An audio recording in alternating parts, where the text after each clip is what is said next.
और आज की सबसे बड़ी खबर यह है जो कि आज एक अहम फैसला निकलकर सामने आया है। काशी में ज्ञान वापी पर, श्रृंगार गौरी ज्ञान व्यापी पर जिला जज की तरफ से जो सुनवाई हुई और इसमें आगे का जो सुनवाई का रास्ता है वो साफ हो गया। आज जिला अदालत ने इस केस में हिंदू पक्ष की याचिका को सुनवाई योग्य मान लिया है और इसके बाद वाराणसी में हर हर महादेव के नारे लग रहे हैं और अब बहुत जल्द ही स्पष्ट हो जाएगा कि ज्ञान वापी में शिवलिंग या फिर फव्वारा है, क्योंकि इसको लेकर हिंदू पक्ष और जो मुस्लिम पक्ष है दोनों के अपने अपने दावे हैं। इस विवाद के बाद अब आगे ये विवाद अंजाम तक पहुंचेगा, इसका रास्ता आज साफ हो गया है और इसके साथ ही ज्ञान वापी परिसर पर आखिरी फैसला भी आएगा। ये 4 तस्वीरें इस वक्त हम आपको दिखा रहे हैं। ज्ञान वापी पर सुनवाई सही है, यानी कि यह सुनने योग्य है, हिंदू पक्ष के हक में यह फैसला है। शिवलिंग या फव्वारा, इस पर भी फैसला आएगा और आखिरी फैसला होगा, यानी कि अंजाम तक यह पूरा मामला पहुंचेगा। आखिरकार देश भर की निगाह आज जिस अहम फैसले पर टिकी रही वो आ ही गया। वाराणसी जिला कोर्ट ने श्रृंगार गौरी में पूजा के अधिकार की मांग को लेकर दायर याचिका को सुनवाई के लायक माना है। बहुत ऐतिहासिक फैसला रहा है, हिंदुओं की जीत हुई है। मैं बाबा भोलेनाथ को फैसला सुनाने बताने जा रहा हूँ, उनका आशीर्वाद लेके आगे बात करूँगा। दरअसल हिंदू पक्ष की ओर से ज्ञानवापी परिसर में मौजूद श्रृंगार गौरी समेत दूसरे धार्मिक स्थलों पर नियमित पूजा अर्चना करने की इजाजत दिए जाने की मांग की थी, जबकि मुस्लिम पक्ष ने कोर्ट में दलील दी थी कि मामला कोर्ट में सुनवाई की योग्य नहीं है। पर अदालत ने साफ कर दिया है कि सुनवाई होगी और अगली तारीख 22 सितंबर तय कर दी गई। फैसले के बाद हिंदू पक्ष उत्साह में दिखा। आज हम सभी हिंदू और सनातन धर्म से मेरे हाथ जोड़ के विनती है कि सभी लोग अपने घर में छत में ठीक 8 बजे दीपक जलाए, शंख नगाड़े बजाए और हर हर महादेव का नारा लगाए। आज बहुत बड़ी जीत हुई है, आज सारे हिंदुओं और हमारे बाबा की बहुत बड़ी जीत हुई है। हालांकि मुस्लिम पक्ष की तरफ से ऐलान कर दिया गया कि अब हाई कोर्ट का रुख किया जाएगा। और ज्ञान वापी पर आए फैसले के बाद हिंदू पक्ष के वकील ने टीवी9 भारतवर्ष से बात की। ज्ञान वापी पर आए फैसले पर बोले हरिशंकर जैन, ज्ञान वापी पर यही फैसला आने वाला था, हमारा केस बहुत मजबूत है, ये कहा हरिशंकर जैन ने। भगवान भोले बाबा से कहा वो मुझे ताकत दे।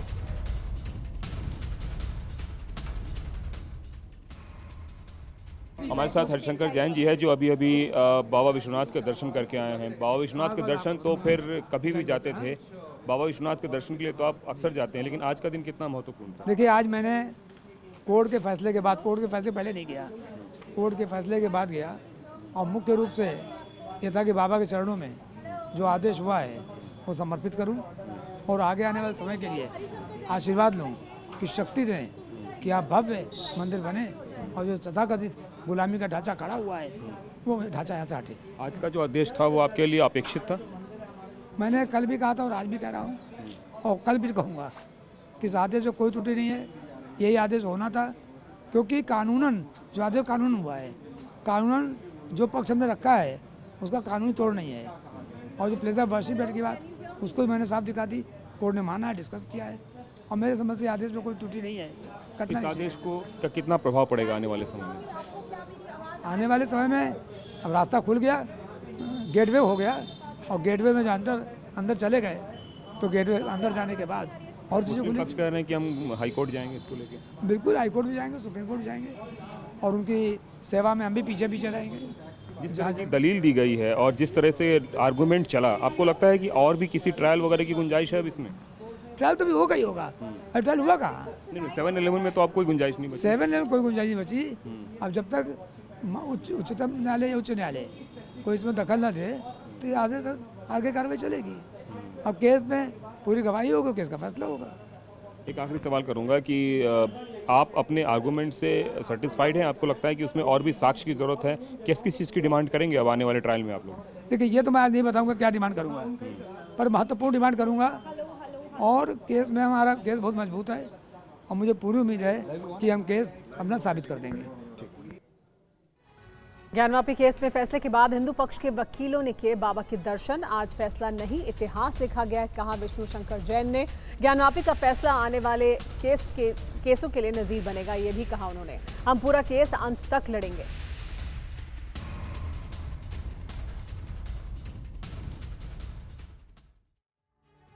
हरिशंकर जैन के साथ साथ काशी विश्वनाथ मंदिर में विष्णु शंकर जैन भी मौजूद थे और मुझे याद है कल आप कह रहे थे कि जीत के बाद मैं सबसे जगह काशी विश्वनाथ जाऊंगा। बधाई हो आपको। देखिए, सबसे पहले मैंने यही सोचा था और मेरे और पिताजी का यही मंशा थी कि हम लोग बाबा के वकील हैं, तो आज इस फैसला आने के बाद मेरी एज वकील ड्यूटी है कि अपने बाबा को मैं इन्फॉर्म कर सकूं कि आज कोर्ट का क्या फ़ैसला आया है और आगे के मार्ग के लिए उनसे आशीर्वाद ले सकूं। इसी नियति से, इसी भक्ति से हम बाबा के दरबार में गए थे, बाबा के सामने हाथ जोड़े, माथा टेका और बाबा से यही मनोकामना की कि जो हम धर्म की लड़ाई लड़ रहे हैं उनके मूल स्थान को वापस स्थापित करने की लड़ाई लड़ रहे हैं, उसमें हमें अपना आशीर्वाद प्रदान करें। जज साहब जब फैसला सुना रहे थे तब क्या लग रहा था? क्योंकि मैंने देखा जिस हिसाब से दौड़ते हुए आप आए थे उतनी तेजी मैंने कभी देखी नहीं आपको। प्रफुल्लित था मन, बहुत प्रफुल्लित था। Honourable mister justice A.K. Vishweshwar साहब ने आज फैसला ही नहीं दिया है। इतिहास के उन पन्नों में वो सारी बातें लिख गई हैं जहाँ से प्लेसेस ऑफ वर्शिप एक्ट का मिसनोमर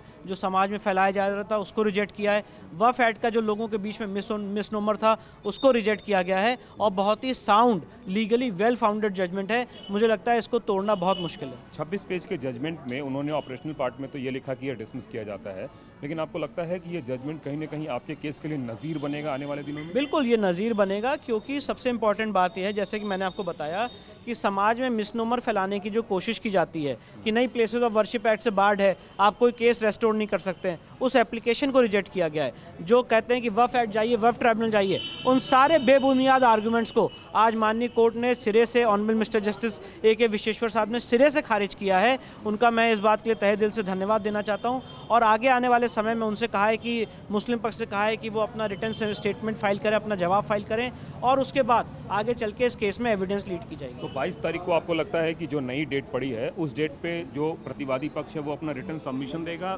कमीशन रिपोर्ट के लिए या फिर और चीज़ के लिए? देखिए, मुझे लगता है कि जिस तरह से मुस्लिम पक्ष का रवैया रहा है वो अभी अपना जवाब नहीं देंगे। जितना डिले किया जा सकता है उतना डिले करेंगे और हम आगे चल के माननीय सुप्रीम कोर्ट से ये मांग करेंगे कि इस मामले की फास्ट ट्रैक ट्रायल के तहत इसका फास्ट ट्रैक ट्रायल किया जाए और डे टू डे सुनवाई हो। हम पूरा आर्गूमेंट्स, पूरा केस अंत तक लड़ने के लिए तैयार हैं। इसके लिए स्पेशल कोर्ट गठित की जाए और इसका डे टू डे ट्रायल और फास्ट ट्रैक काम इसका शुरू। एक आखिरी सवाल, क्या किस तरीके से आप लोग मांग करेंगे? क्या नए सिरे से सर्वे की बात करेंगे? क्या दीवार तोड़े जाने की बात करेंगे? क्या ASI को इन्वॉल्व करने की बात करेंगे पूरे ये सारी मांगे साक्ष्य के लिए? ये सारी मांगे हमारी आगे होंगी, क्योंकि भी बहुत सारे साक्ष्य जुटाने हैं, बहुत सारे साक्ष्य मिले हैं और आगे बहुत सारा काम होना बाकी है। ज्ञानवापी मामले में कोर्ट के फैसले के बाद पूरे देश में खुशी का माहौल है। अब आपको दो तस्वीरें दिखाते हैं। पहली तस्वीर कानपुर की है और दूसरी तस्वीर जम्मू की। हिंदू पक्ष का कहना है कि पहली लड़ाई हमने जीत ली।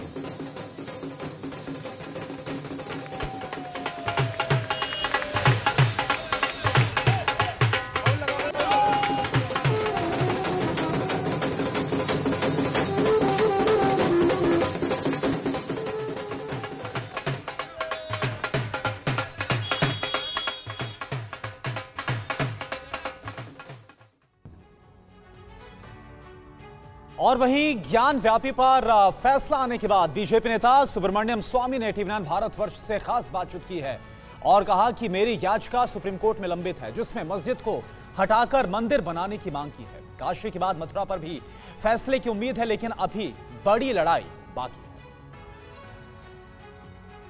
है। और बीजेपी के सदस्य इस वक्त हमें ज्वाइन कर रहे हैं। सर, बहुत स्वागत है TV9 पर। आप देखिए, आप लगातार खुलकर ज्ञानवापी के मसले पर अपनी राय रख रहे हैं। आज देखिए, एक बड़ा फैसला आ गया डिस्ट्रिक्ट कोर्ट का और वो कह रहे हैं कि ये याचिका मेंटेनेबल है और इस पर आगे सुनवाई होगी। कैसे देखते हैं आप इसको? हाँ, ये तो एक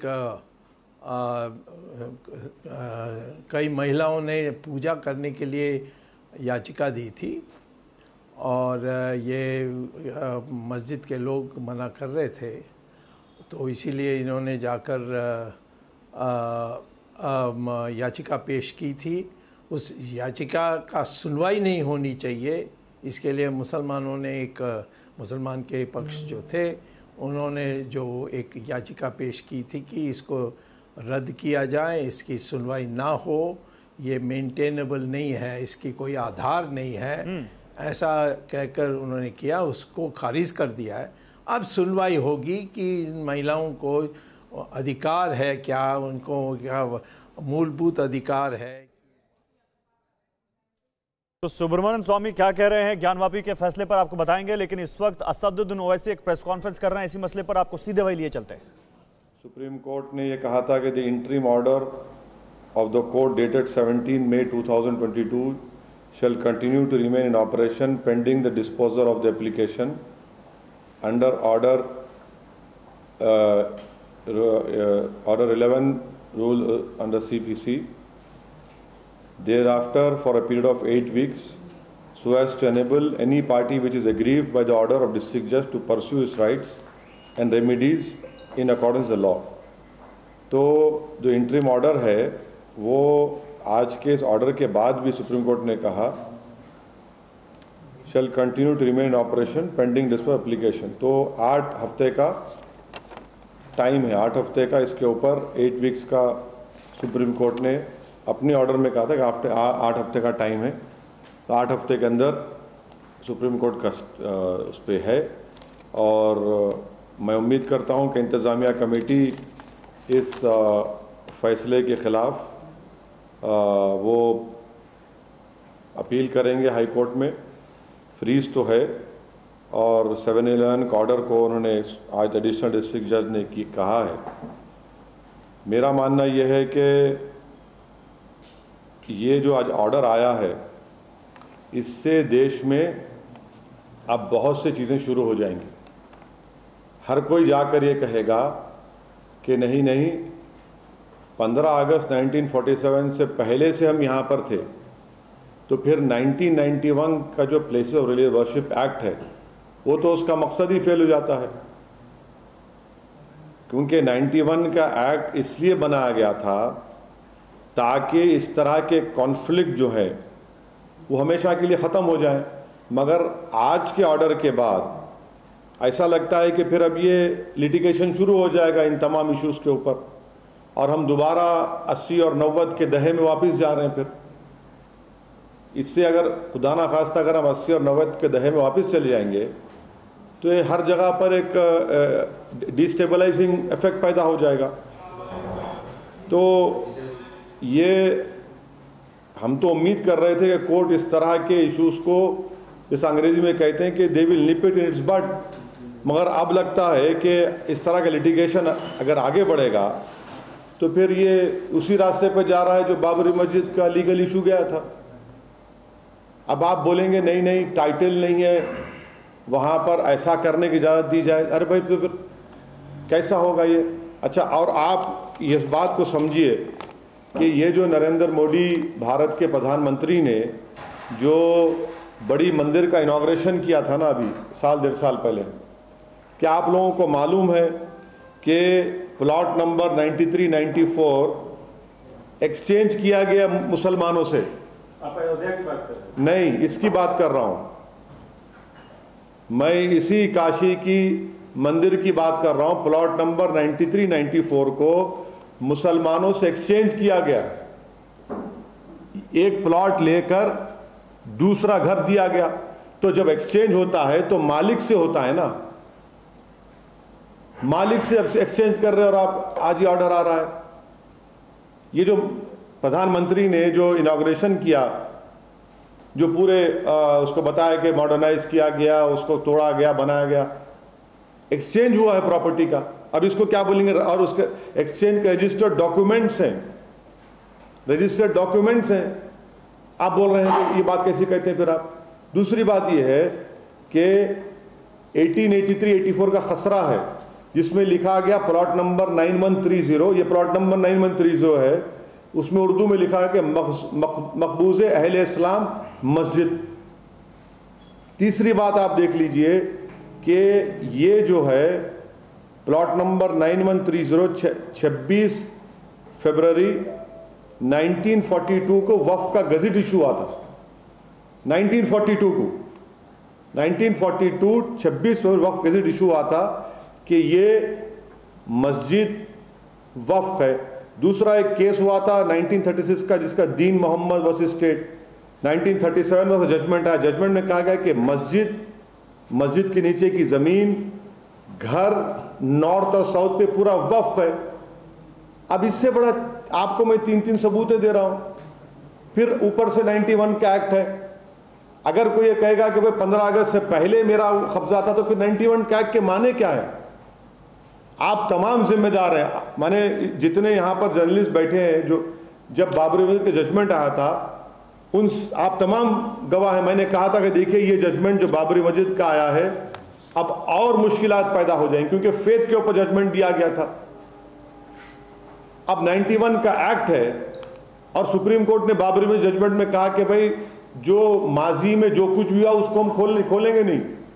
15 अगस्त 1947 को जो था वही रहेगा।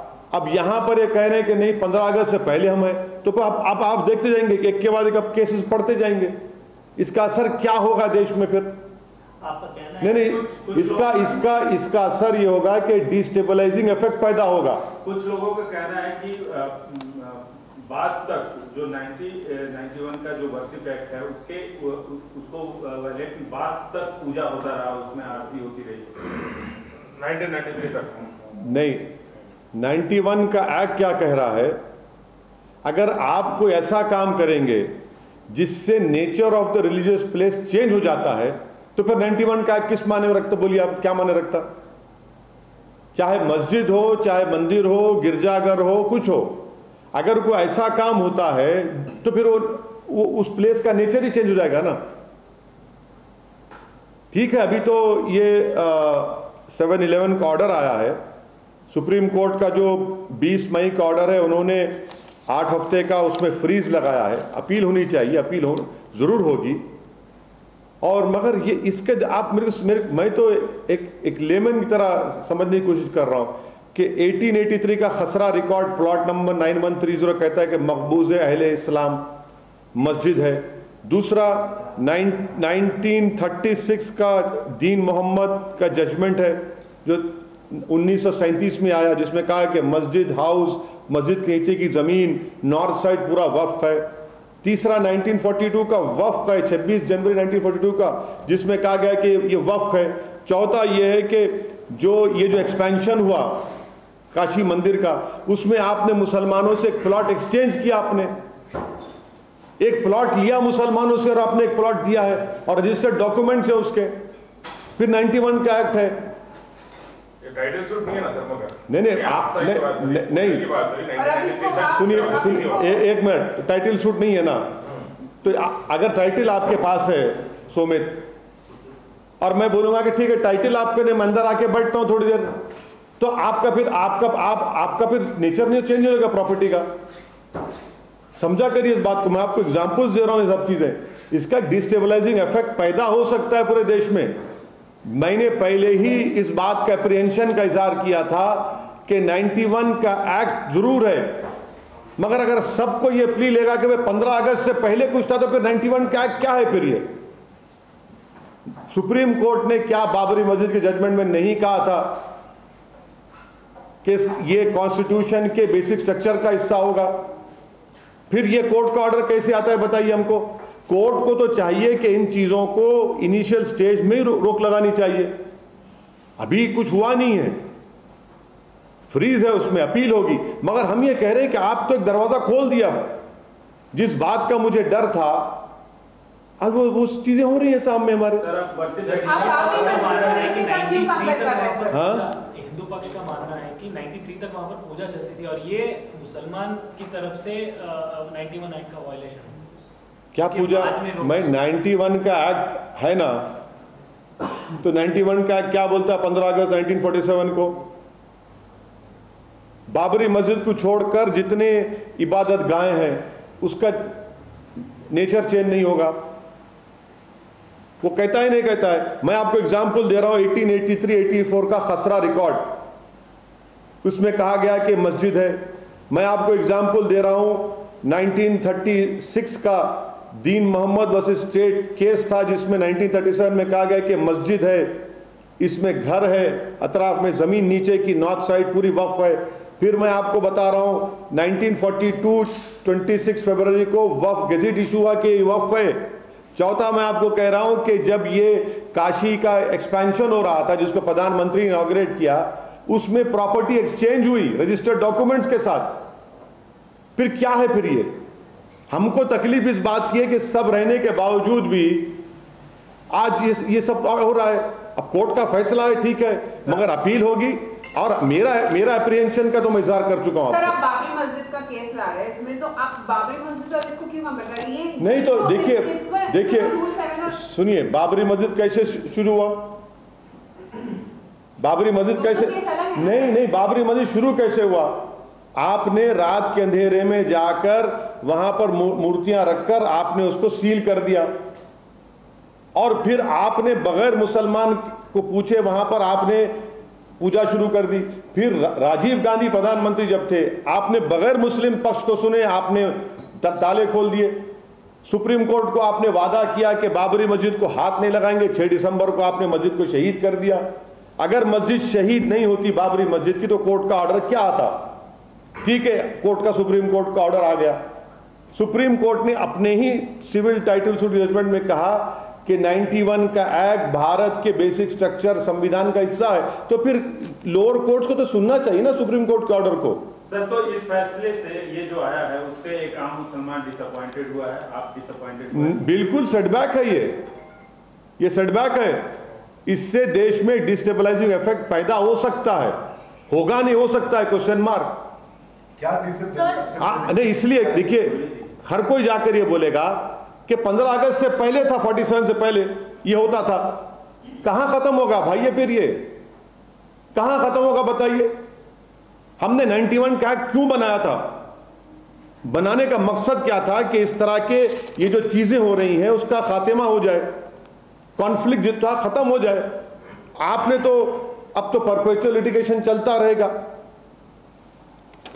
So you are saying that now not only Babri Masjid case or this case as well, you're saying such kind of repercussions will occur as well, because you're saying my apprehension is that anyone tomorrow can go and say that no, we were doing such a thing, or we were in possession before 15th August 1947. Then what is the point of passing a 91 Act?